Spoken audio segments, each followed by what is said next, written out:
글머리에 희망의 온기. 옛날 이야기를 무작정 꺼내면 꼰대 소리부터 들을지도 모르겠습니다. 흘러간 무언가를 소환하는 건 레트로 갬성일 때나 환영받는 일이지, 나 어릴 적 어쩌고 우리 땐 어쩌고로 시작하는 일장연설은 웬만해서는 환영받기 힘드니까요. 어찌 되었든 그 시절을 살지 않은 세대에게 그저 안물 안궁일 수밖에 없습니다. 그럼에도 글머리부터 제가 옛 이야기를 잠시 꺼내려는 건 지금이 얼마나 힘든 시대인지를 강조하기 위함입니다. 오해하지 마세요. 옛날이 더 힘들었다는 게 아니라 지금이 더 힘들다는 이야기를 하려는 겁니다. 제가 코 흘리기였던 시절만 해도 뉴스나 신문을 보면 굶어 죽는 사람들이 꽤 있었습니다.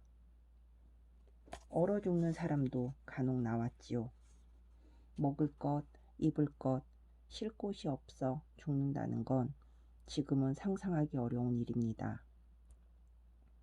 그런 비참한 죽음이 존재했다고 해서 당시 사람들의 표정이 지금보다 어두웠냐 하면 그건 또 그렇지 않습니다. 춥고 배고픈 시절이라고 마음까지 허기지거나 얼어붙지는 않았거든요. 불만을 가지려면 한도 끝도 없었겠으나 불만이 비집고 들어올 마음의 공간을 다른 무언가가 채웠다고 할까요? 비록 배는 좀 고팠어도 마음에는 요깃거리가 떨어지지 않았습니다. 우선 정이 있었죠.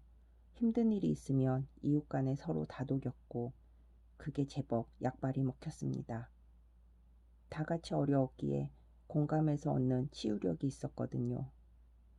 양극화가 빚어낸 날선 경계심 같은 게 없었습니다. 희망이란 것도 한몫했겠지요. 아버지의 누런 월급 봉투는 지금처럼 입금과 동시에 사라지는 급여 계좌와는 뭔가 달랐습니다.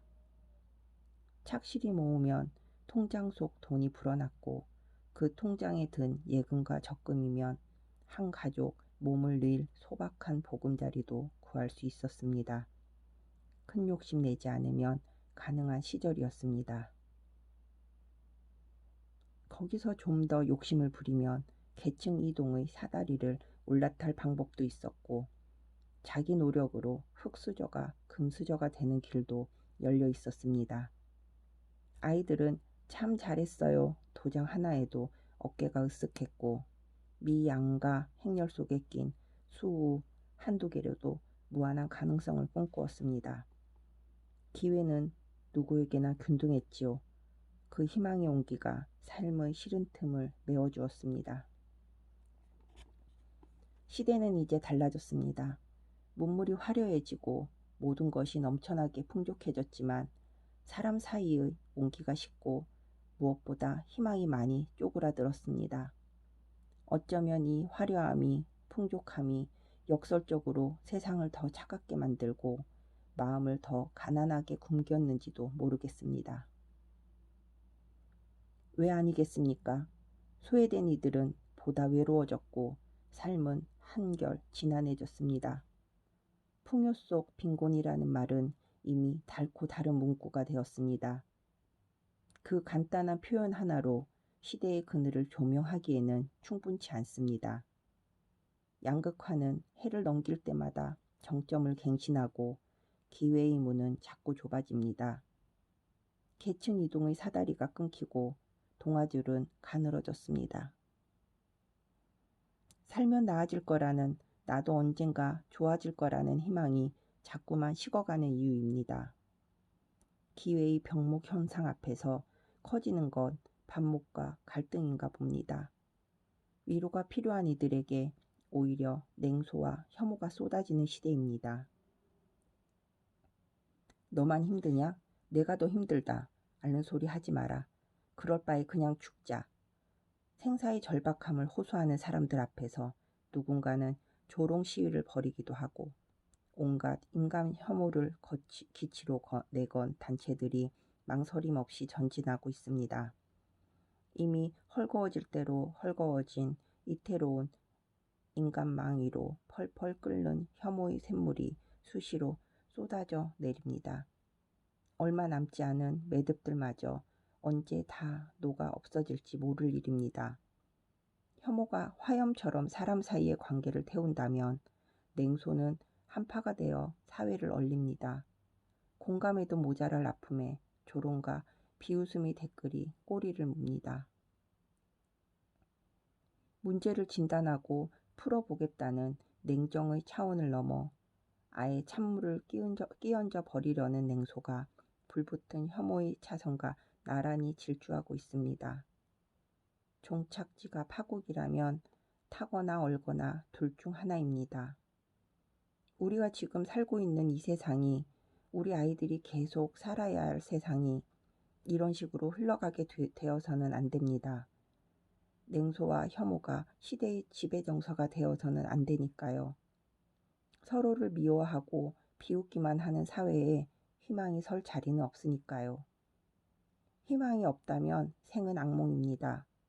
하루하루를 악몽에 시달리는 너와 내가 모여 이 사회를 꾸린다고 생각해 보세요. 세상은 지옥이 됩니다. 그래서 희망은 기어이 지켜내야 합니다. 징후의 뜨거움이나 냉소의 차가움이 아닌 희망의 따뜻함, 그 적정 온기가 절실한 시대입니다. 희망의 온기는 무엇보다 사람과 사람 사이에서 나옵니다. 공감, 소박한 믿음, 소통의 연대에서 온기는 잉태됩니다. 그 힘을 결코 과소평가해서는 안 됩니다. 세상을 바꿀 힘이 거기에 있음을 이 비관의 시대에도 목도하고 있습니다.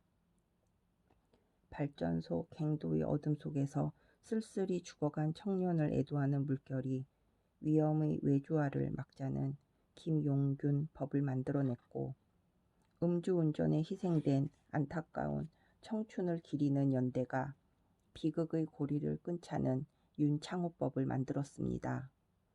작지만 간결한 소망들이 모여서 큰 절망을 조금씩 넘습니다.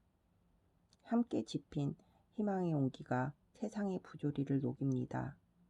고개 숙이거나 외면하지 않는 데서 변화는 시작됩니다. 이 책은 그 온기를 말하고자 합니다. 서늘한 냉소와 끓는 징후 대신 희망의 온기를 지피려는데 간절한 소망이 닿아 있습니다. 이 글이 땔감이라면 아궁이는 독자들의 마음이겠지요. 거기서 군불이 지펴지면 얼어붙은 마을의 굴뚝에 다시 연기가 돌 것이고, 저 멀리 희망의 봉수대에도 횃불이 피어오를 것을 믿습니다.